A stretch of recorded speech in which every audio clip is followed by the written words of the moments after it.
الحمد للہ وحدہ والصلاة والسلام علی من لا نبی بعدہ اما بعد فاعوذ باللہ من الشیطان الرجیم بسم اللہ الرحمن الرحیم۔ سامعین کرام، آج ہم جامعہ فیضان غازیان کے پلیٹ فارم سے آپ کے سامنے حاضر ہیں عرس امیر المجاہدین کے موقع پر۔ قبلہ امیر المجاہدین حافظ علامہ خادم حسین رضوی رحمۃ اللہ علیہ، آپ کی شخصیت یقیناً کسی تعارف کی محتاج نہیں، اور آپ کی ہمگیر شخصیت کئی زاویوں سے بے نظیر اور بے مثال ہے۔ آپ نے امت محمدیہ صلی اللہ علیہ وآلہ وسلم کی بیداری سمیت کئی نمایاں کارنامے سر انجام دیے۔ قبلہ امیر المجاہدین رحمۃ اللہ علیہ کی ولادت بسعادت 3 ربیع الاول 1386 ضلع اٹک میں ہوئی۔ آپ کے والد محترم کا نام لال خان آوان ہے۔ اگر آپ کے تعلیمی سفر کی بات کی جائے تو ابتدائی طور پر آپ کے گھر کا جو ماحول ہے وہ دینی ماحول تھا، اسی وجہ سے آپ نے صرف اور صرف اسکول کے اندر 4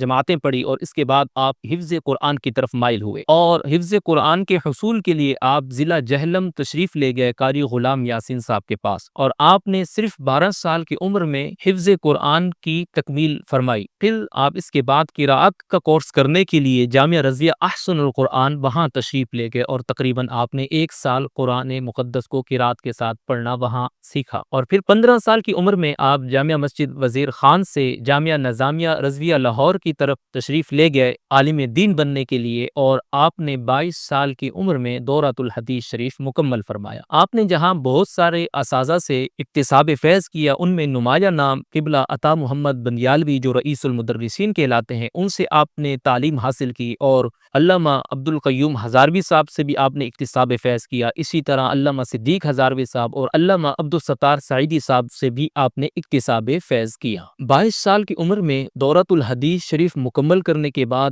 آپ پھر بطور مدرس کے جامعہ نظامیہ رضویہ میں ہی آپ نے جو ہے وہ درس و تدریس کا سلسلہ شروع کیا، اور آپ تمام طلباء میں مقبول ہوئے۔ اس طرح آپ نے ہزاروں نہیں بلکہ لاکھوں شاگرد تیار کیے۔ آپ نے ایک طویل عرصہ عربی گرامر پڑھائی، اور پھر اس کے بعد بطور شیخ الحدیث کے آپ نے سیاستہ میں سے کئی ساری کتابیں آپ نے پڑھائی، مثلا سنن ابو داود و ابن ماجہ وغیرہ۔ روحانی طور پر آپ سلسلہ نقشبندیہ میں قبلہ الحاج عبد الواحد صدیقی صاحب کے مرید تھے۔